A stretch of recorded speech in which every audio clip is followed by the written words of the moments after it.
Mesdames et messieurs, bonjour à toutes et à tous. On se retrouve pour la troisième et dernière ronde de ce tournoi universitaire. Donc pour l'instant, j'ai 2 points sur 2, donc en fait, je joue pour le gain du tournoi. C'est-à-dire que si je gagne le tournoi, j'ai 3 sur 3, c'est logique. Si je perds, je suis à la rue. Et si je fais match nul, je suis premier ex aequo. En gros, c'est ça l'enjeu pour vous décrire. Et mon adversaire, mon dernier adversaire se nomme Emmanuel Carter. Alors pour ceux qui suivent mes vidéos, vous l'avez déjà vu, hein. C'est mon adversaire au tournoi que j'ai joué, que j'ai publié sur ma chaîne. Et ce joueur, en fait, c'est un joueur qu'à mon âge, du coup, j'ai beaucoup sympathisé avec lui, hein. D'ailleurs, j'ai pas de vidéo, c'est vrai que c'est trop dommage, mais en fait, on est partis en soirée, en fait, tous ensemble. Il y avait un autre joueur du tournoi et lui.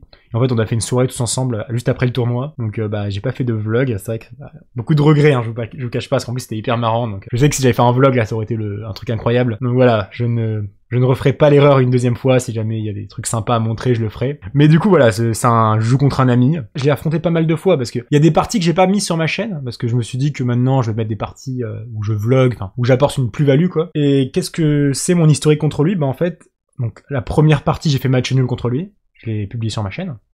Et je l'ai affronté 2 autres fois où j'étais gagnant contre lui et j'ai craqué sur une faute tactique. Donc j'ai 2 défaites contre lui. Et du coup, j'ai un peu réussi à profiler ce joueur parce que là, c'est la 4e fois que je l'affronte. Et comment je l'évalue ce joueur? Alors, lui, je pense qu'en termes de précision, en termes de stratégie, je suis plus fort, voire beaucoup plus fort que lui.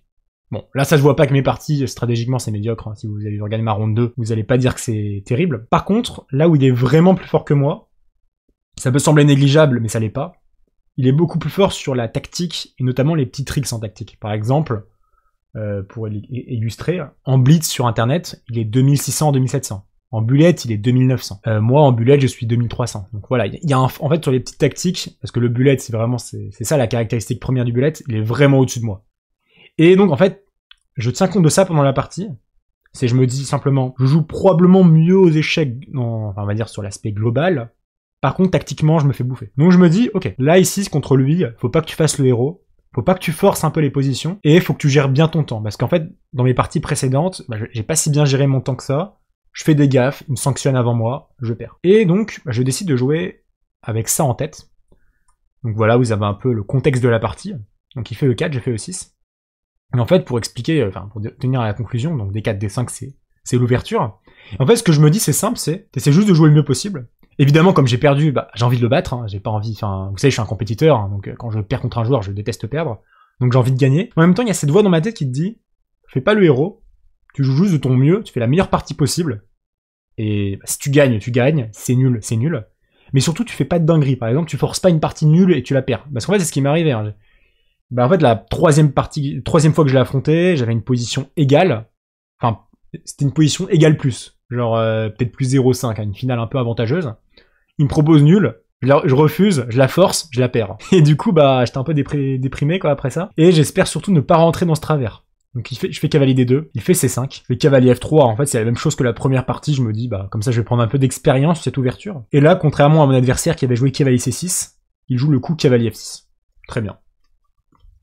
Cavalier F6, d'accord. Moi je prends le pion, et il reprend de la dame.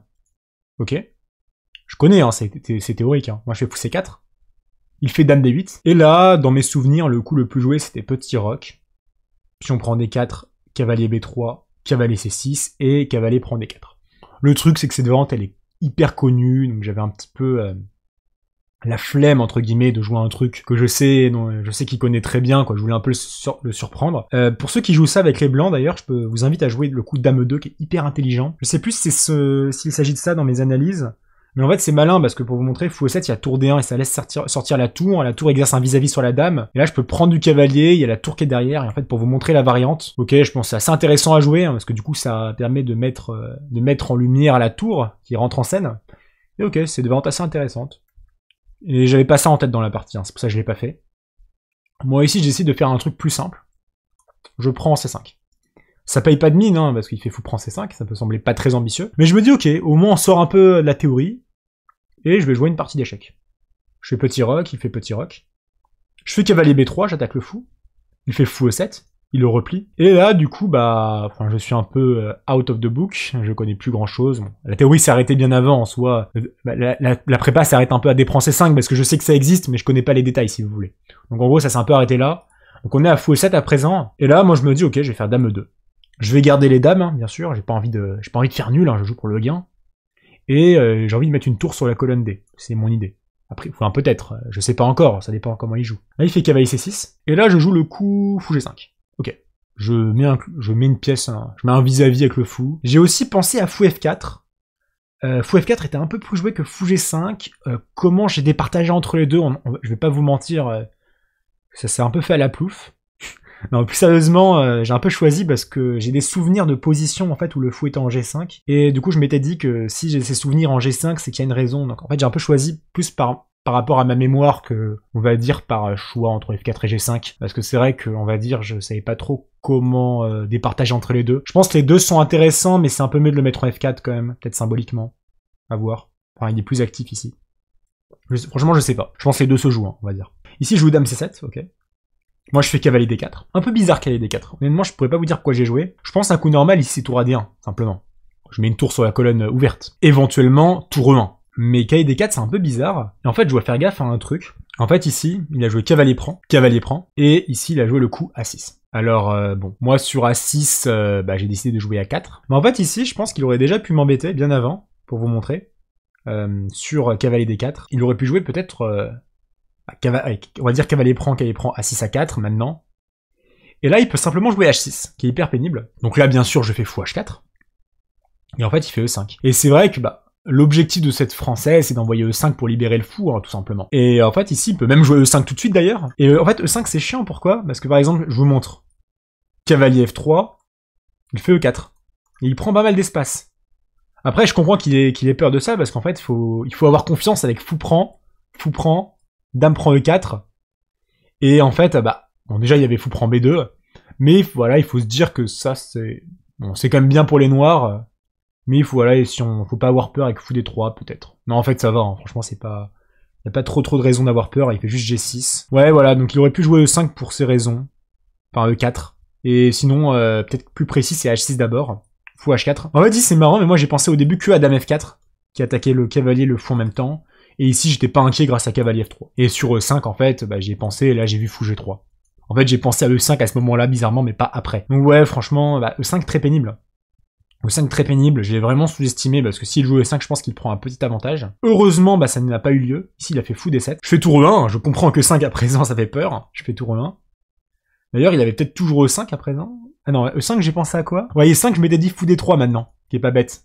Puis on prend genre ça, dame prend E7. Tour E8 et la dame part en B4.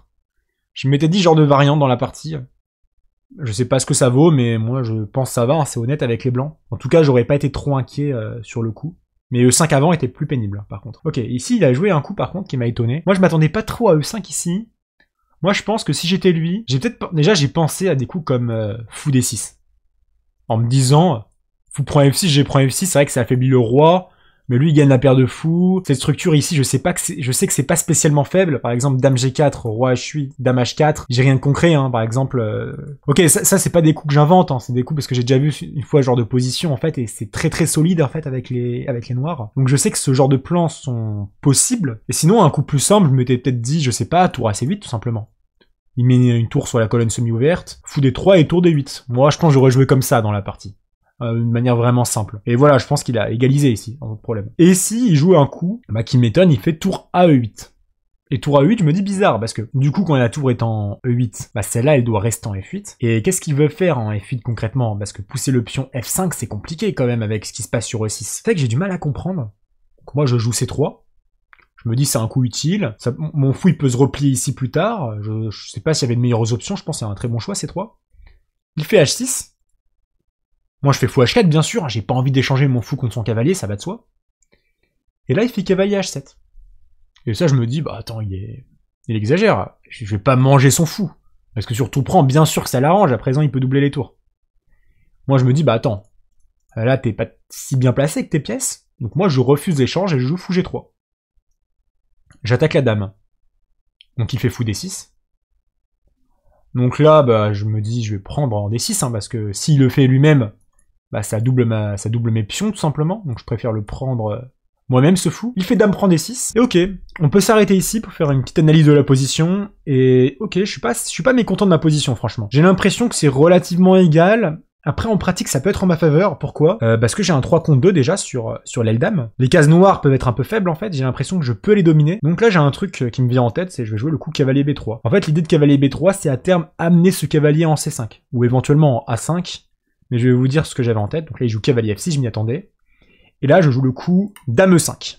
Alors là, vous pourriez vous dire, mais il veut faire match nul ou quoi? Il échange toutes les pièces? En fait, pas vraiment. Moi, ma logique est la suivante. Ma force dans cette position, c'est le 3 contre 2 sur l'aile dame. Comment je peux en tirer profit? Bah, par exemple, en activant mes pièces. Par exemple, si j'ai un cavalier en C5, ça pourrait être magnifique. Le truc, c'est que la dame contrôle les cases noires pour l'instant. Donc, échanger les dames, ça affaiblirait les cases noires pour lui. Donc en fait, l'échange de dames serait en ma faveur. En fait, c'est le raisonnement que j'ai pendant la partie. Et je pense que c'est un plutôt bon raisonnement. Donc là, il fait dame prend. Moi, je fais tour prend, je suis assez content, il fait tour C8, je fais fou E2, et de toute façon, tour C8, ça me vient très bien, parce que ce fou, je veux pas le garder en C4, et j'ai envie qu'il aille en F3 pour taper sur B7, bien sûr que c'est mon plan à terme.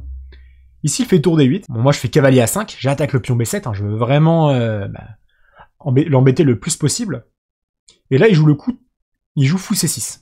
Choix qui m'étonne pas mal. En fait, moi, je m'attendais vraiment à tour C7 ici, pour défendre le pion, tout simplement. Et ici, je vous avoue que je sais pas trop comment j'aurais continué. Par exemple, peut-être tour D1, simplement, pour le petit clouage. B6 et cavalier B3, on peut imaginer ça. A5, par exemple. Et c'est vrai que j'ai pas grand-chose non plus, on va pas se mentir. Je pense que c'est vraiment égal. Je sais pas...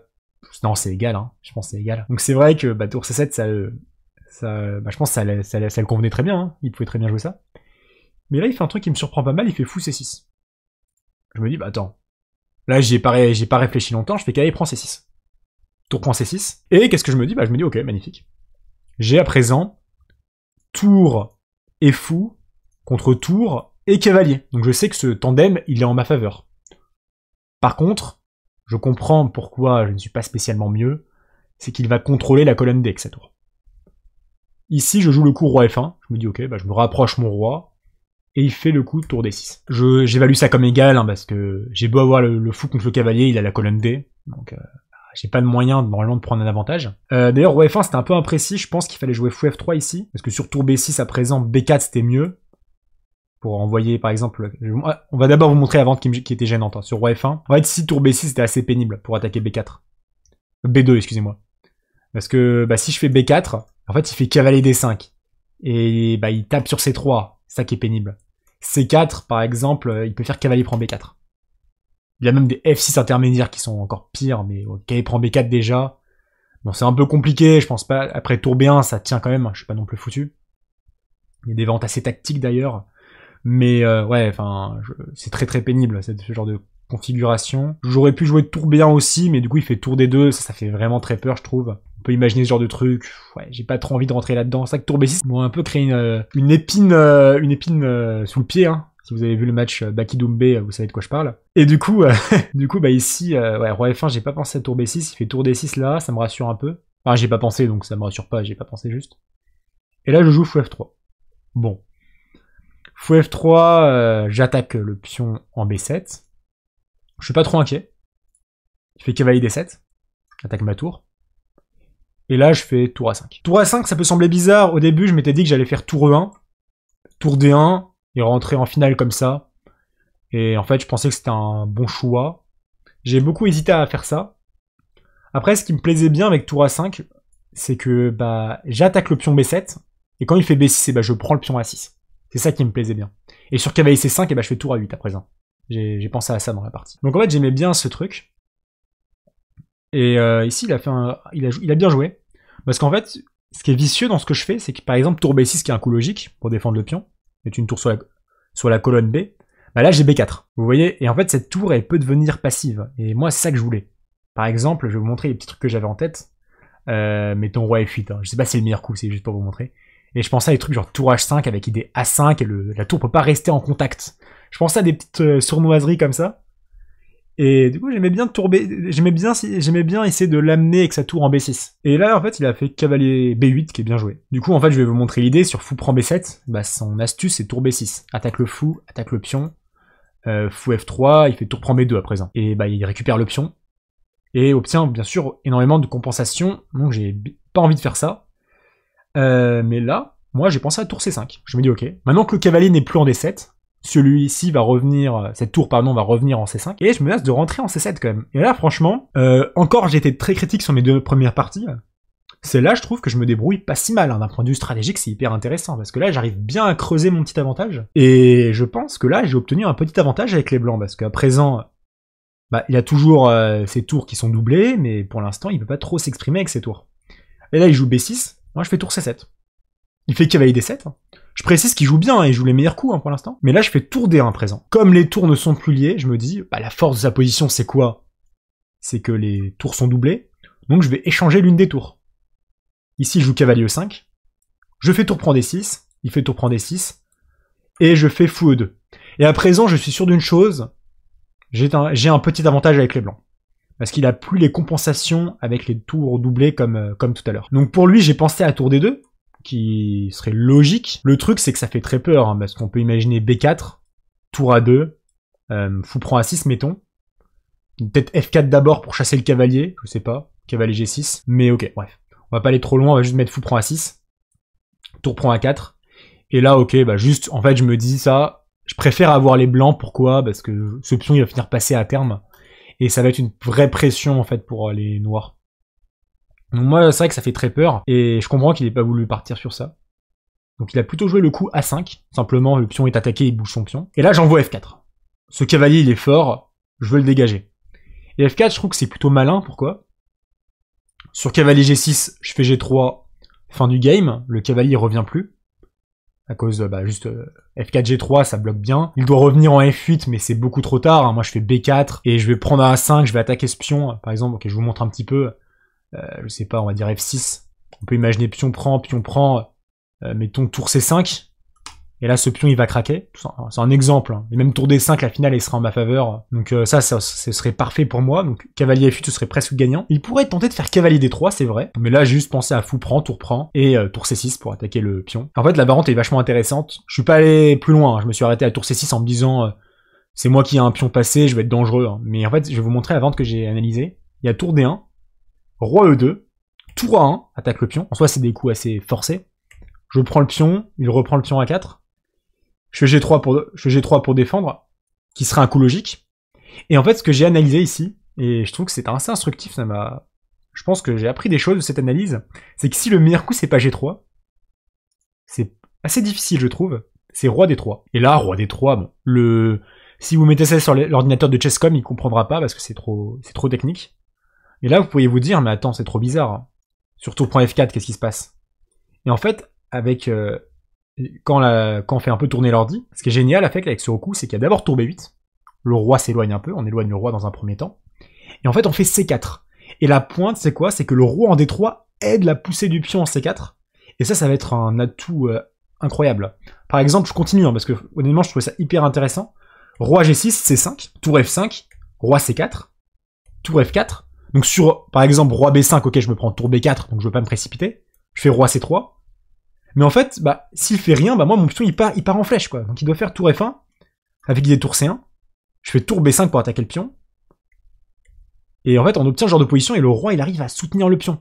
Donc je pense sur un jeu précis c'est égal, mais franchement il y a une énorme pression qui peut se créer ici. Franchement j'ai pas envie d'être les noirs, hein. Là ça me fait vachement peur. Et je trouvais ça incroyable ce coup roi D3 qui est pas commun. En fait on sacrifie un pion pour vraiment soutenir ce pion passé. Et voilà, je voulais vous montrer ça parce que je trouvais ça super joli. Bien sûr, j'ai pas du tout pensé à ça, hein, mais c'est pour vous montrer en fait les jolies ressources qu'on peut trouver en finale de tour. Donc ici, on va revenir à la position. Donc il joue pas cavalier D3, il joue le coup tour C6. Et tour C6, au début, je m'étais dit bien joué. Et en fait, après, je m'étais dit non, c'est pas bien joué. Pourquoi? Parce que je fais tour prend, cavalier prend, fou F3, j'attaque le cavalier. Cavalier E7, normal. Peut-être que A7 c'est meilleur pour venir en défense, mais cavalier E7. Et en fait, on fait une petite analyse. Fou contre cavalier. Position ouverte, bien sûr, en la faveur du fou. Mon roi peut venir plus vite sur les pions. J'ai un 3 contre 2. Ça fait beaucoup, là. Donc en fait, j'ai une position presque gagnante. Donc je joue roi E2. Le problème, bien sûr, c'est maintenant vous me connaissez, j'ai plus beaucoup de temps. Mon adversaire aussi, mais il est plus fort que moi en tactique. Ça s'est confirmé dans nos précédentes parties.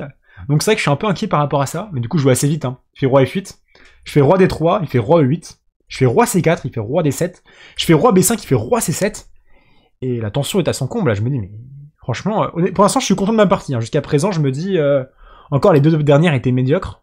Celle-là, je me dis pas mal. Stratégiquement, vraiment pas mal. Et ici, j'envoie le coup B4. mon plan, c'est faire un pion A qui serait passé, parce que, en fait, la case de promotion du pion A, bah, c'est une case blanche. Et du coup, le fou peut soutenir cette case blanche. Et ça a beaucoup d'importance. Donc là, il fait pion prend. Je reprends du pion C. Il fait cavalier C8. Et là, ok. C'est le moment critique. Et j'ai échoué à ce moment-là. J'espère que vous ne le ferez pas si vous rencontrez ce type de position. J'avais plus beaucoup de temps. J'espère qu'avec plus de temps, je l'aurai trouvé. Mais en fait, c'est... Si vous voulez, il n'y a qu'une manière pour les blancs de gagner ici. Moi, j'ai joué roi A6. C'est pas la bonne manière. A5, ça marche pas non plus. Ici, si on veut gagner, c'est roi C4. Roi C4, c'est assez bizarre, vous pourriez me dire, parce que, bah, en fait, on n'avance pas le roi en A6, c'est bizarre. Et en fait, ce qu'il faut comprendre, et c'est vrai que je l'ai pas compris dans la partie, donc bah, j'espère en fait que mon erreur sera instructive pour tout le monde, c'est que bah, ces pions A et B, en fait, ils représentent une tension énorme. Donc on va jouer quelques coups pour vraiment mieux vous expliquer. Cavalier D6 échec au roi. Roi D4, cavalier F5, roi D3. En fait, j'utilise pas mon roi pour avancer, c'est ça qui est joli. Par exemple, je sais pas, cavalier D6, maintenant je fais A5. Et en fait, ok. Ici, en fait, ce pion, il représente une énorme tension pour le roi noir, parce qu'en fait, lui, il doit forcément garder un roi ou un cavalier à proximité. Et par exemple, pour continuer un petit peu l'analyse, je sais pas, là moi j'ai analysé sur cavalier E7. Je sais pas si cavalier D6 ça change grand chose, honnêtement. Et en fait, ici, il pourrait jouer G5. Mais là, je fais... Ouais, ou même F6. On va mettre F6 pour illustrer. C'est un coup logique en soi. Et là, je joue roi C4. G6, roi C5. Et en fait, qu'est-ce qu'on remarque? Bah, c'est que le roi, il peut monter. Mon roi, il peut monter. Et lui, il est un peu en zigzag. Parce qu'en fait, ok, son pion passé, s'il veut faire un pion passé, il se retrouve ici. Le truc, c'est que mon roi, il peut intervenir sur ce pion passé. Et lui, il doit rester à proximité en défense. Parce que par exemple, s'il joue roi B6, hop, roi D6, adieu. Je peux même les rois B6, ce serait peut-être dangereux avant. Ou A6, enfin... En fait, le problème, c'est qu'il doit faire hyper gaffe. Parce que quand mon roi va en B8, mon roi, il rentre en D6. Et c'est vrai que j'ai pas compris tout ça dans la partie. Moi, je m'étais juste dit, gaga, je vais attaquer le roi. Et le problème, bah, j'ai mal compris malheureusement. Et donc sur roi A6, et bien là, il a joué le joli coup cavalier D6. Cavalier D6, je l'ai pas vu venir en fait. Au début, ça me faisait pas peur. Parce que mon plan, en fait, c'était A5. Et en fait, sur pion prend, je me suis aperçu du problème. Si je reprends du pion, parce que j'ai besoin d'un pion A pour gagner, pour le mettre en A8. Et en fait, qu'est-ce qu'on remarque ici? C'est un thème assez joli. En fait, je suis complètement immobilisé avec mon roi. En fait, cette configuration est fait que mon roi il ne peut plus sortir et donc le pion ne peut plus avancer.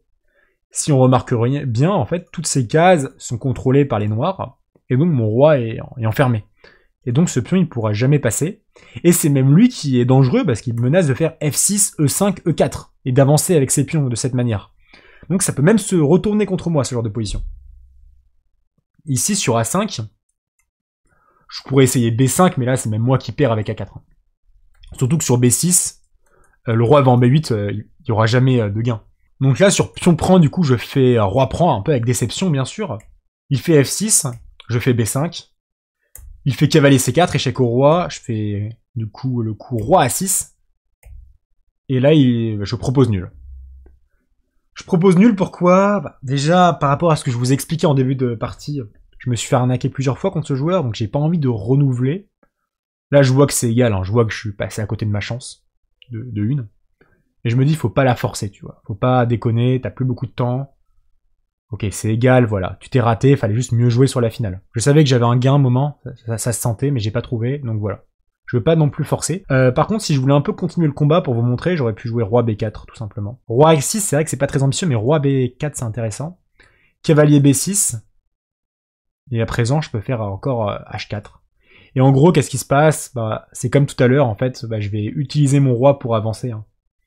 Et bah, ça peut être dangereux, hein. Même s'il fait roi D6 pour contrôler un peu C5, je peux faire H5. Je pense que je peux lui... Bon, c'est nul, bien sûr, mais je peux peut-être lui poser un peu de fil à retordre. Après, avec le temps qui me restait, franchement, je pense que c'est une bonne décision d'avoir pris la nulle ici. Pas de regret, honnêtement. Un peu de regret d'avoir raté les ressources avec roi D4, mais ok, je pense globalement c'est une bonne partie. Assez intéressante, et du coup, bah, on termine le tournoi à 2,5. Je finis donc premier ex-aequo du tournoi. Je gagne un petit peu d'argent. Attendez, c'est combien?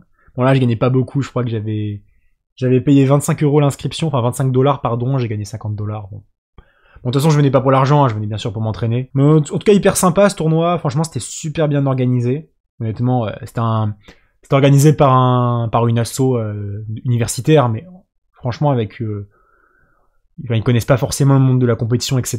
Et je trouve que c'était vraiment propre. C'était bien fait. Donc, honnêtement, si jamais vous passez à Raleigh, je vous invite à aller voir. Hein, c'était vraiment bien. Et voilà, merci d'avoir suivi ce tournoi. Il y a des choses qui arrivent maintenant à propos des US. Donc là, on s'est bien amusé, on a bien montré des parties, etc. Mais je vais tenter de nouveaux formats. J'espère que vous apprécierez. En tout cas, merci d'avoir suivi ce tournoi et on se dit à très vite pour une prochaine vidéo. Allez, ciao.